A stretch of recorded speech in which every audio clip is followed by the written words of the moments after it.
السلام علیکم ورحمۃ اللہ وبرکاتہ، نحمده ونصلی علی رسولہ الکریم، اما بعد فاعوذ باللہ من الشیطان الرجیم، بسم اللہ الرحمن الرحیم۔ ایمان والوں کے لیے جمعہ کی اذان کے بعد کسی بھی اور قسم کی مشغولیت اختیار کرنا درست نہیں، اور ہر عاقل بالغ کو جمعے کی نماز کے لیے دوڑ پڑنا چاہیے، کیونکہ جمعہ ہر مسلمان پر فرض ہے۔ نبی صلی اللہ علیہ وسلم نے فرمایا، جمعہ ہر مسلمان پر جماعت کے ساتھ لازماً فرض ہے، حق واجب کہا، سوائے 4 طرح کے لوگوں کے: غلام، مملوک، عورت، بچہ یا مریض۔ تو ایک ہو گیا غلام مملوک، دوسرا عورت، تیسرے بچہ اور چوتھے بیمار شخص۔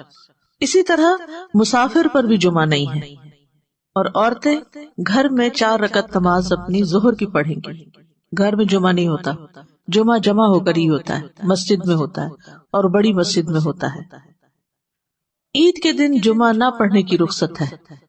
ابو ہریرہ کہتے ہیں کہ رسول اللہ صلی اللہ علیہ وسلم نے فرمایا، تمہارے آج کے دن میں 2 عیدیں جمع ہو گئی ہیں، بس جو چاہے تو اس کے لیے یہ نماز عید جمعہ سے کافی ہوگی۔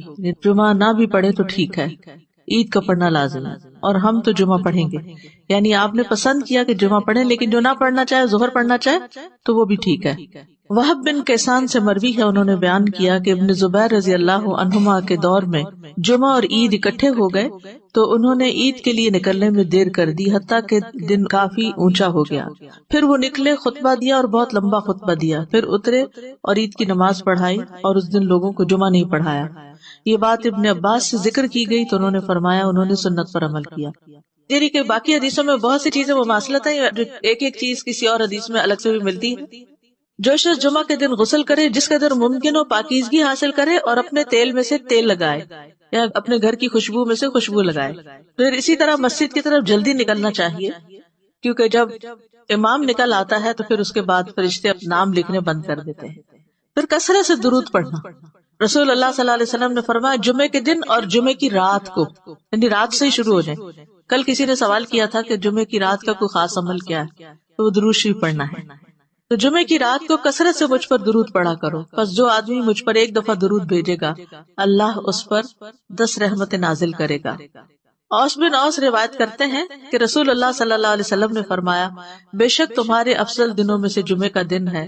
اسی دن آدم علیہ السلام پیدا کیے گئے، اسی دن ان کی روح قبض کی گئی، اسی دن سور پھونکا جائے گا، اسی دن لوگ بے ہوش ہوں گے، اس لیے اس دن مجھ پر کثرت سے درود بھیجا کرو، کیونکہ درود مجھ پر پیش کیا جاتا ہے۔ یعنی یہ ایک اسپیشل ڈے ہے، اور اس میں اسپیشل کرنے کا کام کیا ہے کہ رسول اللہ صلی اللہ علیہ وسلم کو درود کا تحفہ بھیجا جائے۔ پھر سورۃ الکہف پڑھنا۔ نبی صلی اللہ علیہ وسلم نے فرمایا، جو جمعہ کے دن، رات کی بات نہیں، دن کی بات، من قرأ سورۃ الکہف فی یوم الجمعۃ، تو اس کے لیے دوسرے جمعے تک نور روشن رہتا ہے۔ اور پھر کیا کرو؟ وذروا البیع، خرید و فروخت چھوڑ دو۔ ذالکم خیر لکم، یہ تمہارے لیے زیادہ بہتر ہے، ان کنتم تعلمون، اگر تم علم رکھتے ہو، جانتے ہو۔ یعنی اللہ نے جمعے کی نماز کے وقت خرید و فروخت سے منع کر دیا، اور اس کو ان لوگوں پر حرام قرار دیا جن کو مخاطب کیا گیا کہ ان پہ جمعہ فرض ہے۔ یعنی یا ایھا الذین آمنوا سے شروع ہو کے اینڈ تک ایک کرنے کا کام بتایا گیا اور دوسرا چھوڑنے کا کام، اور وہ کیا ہے؟ پڑھنا فرض ہے، ایسے تجارت چھوڑنا فرض ہے۔ ٹھیک ہے، یعنی جب اذان ہو جائے تو خرید و فروخت ترک کر دو، اور اللہ کے ذکر یعنی نماز کے لیے جلدی کرو۔ یعنی اگر کوئی سودا طے بھی پا رہا ہے تو بس وہیں ٹھپ کر دو۔ آپ نے یہ ایکسپیرینس کیا ہوگا سعودی عرب میں کہ بعض اوقات یہ ہوتا ہے کہ صرف پیسے دینے والے رہ جاتے ہیں، آپ نے ساری چیز بھاؤ تاؤ کر لیا، چیز لے لی، پیک کر لی، رکھ لی، اور ابھی پیسے دینے ادھر سے اذان ہوئی، وہ کہتے بس چھوڑ دو، چیز بھی چھوڑ دو، نہیں چاہیے پیسے، نکل پڑتے ہیں۔ یعنی جو بہت پرٹیکولر، یعنی اس درجے کا حکم ہے کہ اس وقت کام چھوڑ دو، انسٹنٹ سٹاپ۔ وذروا البیع، یہ بھی فرض کے درجے میں ہے۔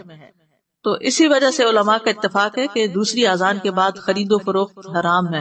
اصل میں یہاں تو ہمارے ہاں مسجدوں میں ایک ہی اذان ہوتی ہے، لیکن جیسے اگر سعودی عرب میں آپ نے کبھی حرم میں جمعہ پڑھا ہو تو آپ نے دیکھا ہوگا کہ وہ ایک اذان ذرا آدھا گھنٹہ یا کچھ پہلے دے دیتے، وہ صرف ایک انفارم کرنے کے لیے کہ لوگ تیاری شروع کر دیں۔ لیکن جو ہی پھر امام بیٹھتا ہے اور اذان شروع ہوتی ہے تو اس کے بعد پھر کوئی خرید و فروخت نہیں، امیڈیٹ پہلے والی ہے۔ اس میں یہ کہ بعض علماء کا خیال ہے کہ یہ زوال کے بعد سے نماز جمعہ کے فارغ ہونے تک ہے، یعنی جو ہی سورج ڈھل جائے تو شروع ہو جاتا ہے خرید و فروخت بند۔ کچھ کہتے ہیں خطبے کی اذان سے نماز تک ہے۔ بہرحال جمعہ کے دن خرید و فروخت یعنی صبح میں کر سکتے ہیں، اس کے بعد بھی کر سکتے ہیں، لیکن اس پیریڈ میں نہیں کر سکتے۔ تو احتیاط یہی ہے کہ زوال کے بعد سے روک دیا جائے۔ بعض اوقات یہ ہوتا ہے کہ خرید و فروخت تو نہیں ہوتی لیکن جاب ہوتی ہے۔ بعض اوقات یہ ہے کہ کچھ لوگ یہ کرتے ہیں کہ اچھا ابھی تو اذان ہی ہوئی ہوگی، ابھی تو خطبہ چل رہا ہوگا، ہم نماز میں جا کے شامل ہو جائیں گے۔ تو نہیں، اذان کا وقت جو ہے وہ جمعہ شروع ہونے کا وقت ہے، اس میں پھر باقی کام چھوڑ دینے چاہیے، الا یہ کہ انسان پارک کر رہا ہے یا رش ہے یا راستے میں کوئی رکاوٹ آ گئی ہے، وہ الگ بات ہے۔ ذالکم خیر لکم ان کنتم تعلمون، یہ تمہارے حق میں بہتر ہے، یعنی خرید و فروخت چھوڑنا بہتر ہے اگر تم جانتے ہو، یعنی نماز پڑھنا زیادہ بہتر عمل ہے۔ اور اس لیے کہ اگر تم نے وقت پہ نماز نہ پڑھی وہ تو فوت ہو جائے گی، لیکن اگر تم نے تجارت چھوڑ دی اس وقت تو وہ تو بعد میں بھی ہو سکتی، اس کا کوئی وقت مقرر تو نہیں ہے، وہ تو کسی وقت بھی ہو سکتی۔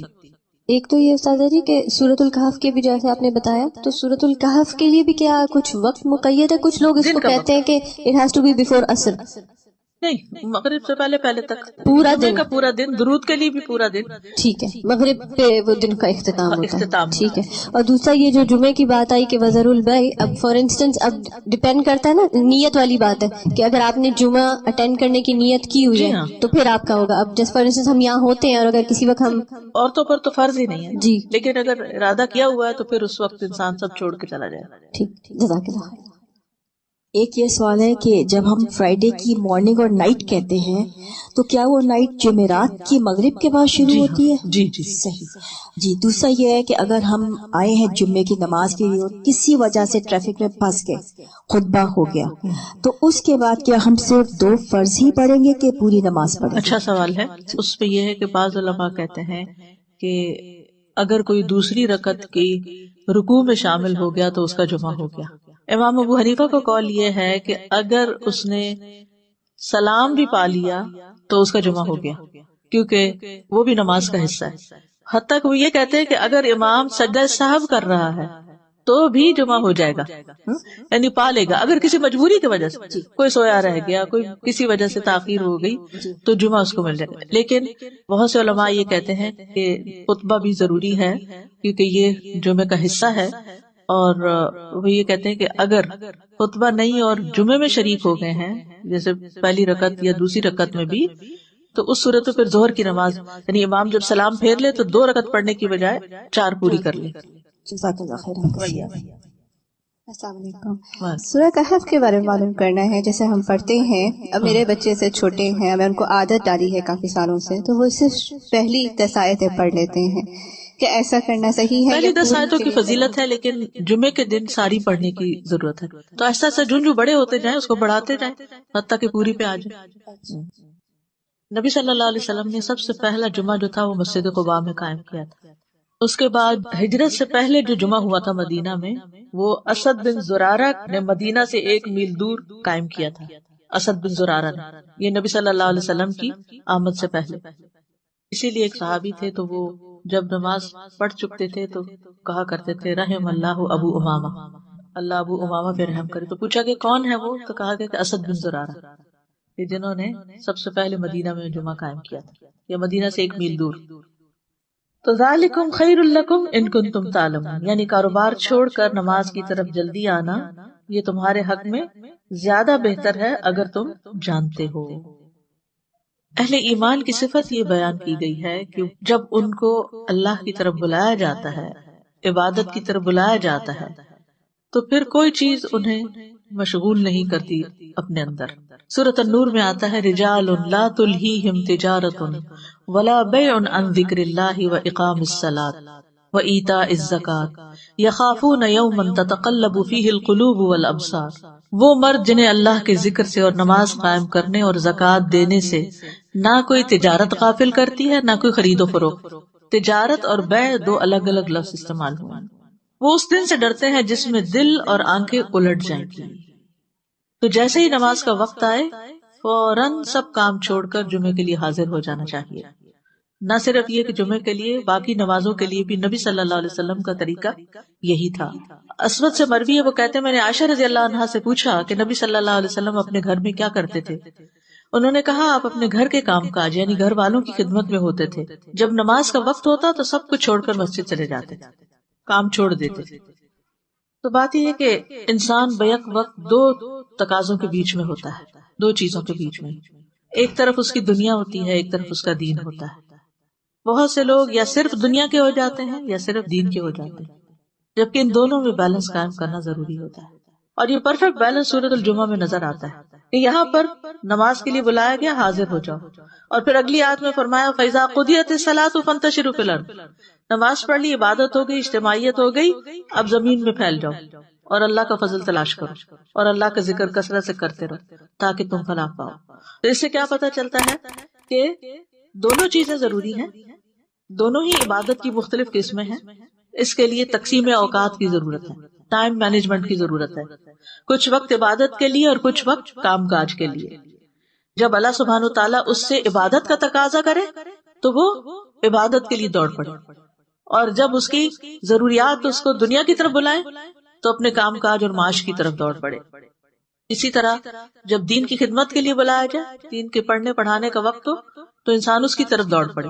اور جب بچے اور شوہر اور گھر والے ہمارے محتاج ہوں کھانے پینے کی اور ضروریات پوری کرنے کے، تو ان ضروریات کو بھی عبادت سمجھ کر پورا کیا جائے. تو اس طرح ایک حسین امتزاج قائم ہو جاتا ہے دین اور دنیا کے درمیان. یعنی نہ تو ہمارے سے یہ تقاضا کیا گیا کہ ہم دنیا چھوڑ دیں اور راہب بن جائیں، اور نہ ہی ہم سے یہ کہا گیا ہے کہ ہم سارے کا سارا وقت صرف عبادت میں ہی گزارے.